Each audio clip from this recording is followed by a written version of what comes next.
designed to be a little bit mad. And what I mean by that is just when we get a bit stressed or a bit kooky or a bit, life throws its challenges at us, the madness helps us to cope. It helps us to manage our stress with heartbreak and loss and grief. We go a little bit woo, and that's absolutely fine because that's what makes us human. It's no coincidence that a lot of famous comedians are also a little bit mad. Stephen Fry, who's come out as being bipolar. Spike Milligan, another famous comedian, was also bipolar, who had about 10 breakdowns apparently. Stephen Fry has actually said at least one of 4 of us in our life will have some kind of mental illness issue.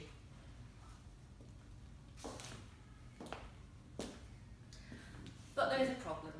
When mad tips into mania and proper diagnosable mental health issues like schizophrenia, depression, suicidal ideation, ADHD, autism, all of these things can be hidden by madness, by behaviour that people can't understand. And particularly that's quite worrying when that person is a child or a young adult under 16 and their behaviour is so unexplained in the classroom, for example, that they are excluded. So this is why I have written a book called S.E.N.D.intheClowns, and S.E.N.D.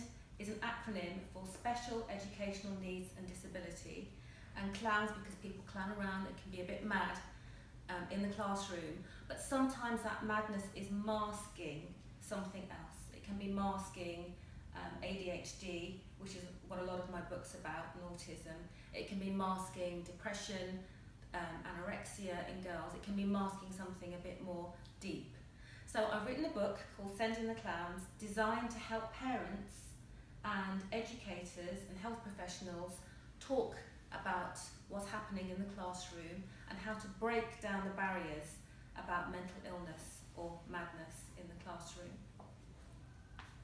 So if you know someone who you think might need some help, just working through that madness with their child, working with the education system, and needs a bit of a hand, in layman's terms, I'm not an expert, I'm a parent expert because my son is on the autistic spectrum.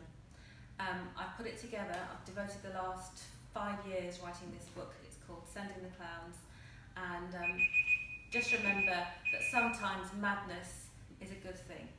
Thank you for your time.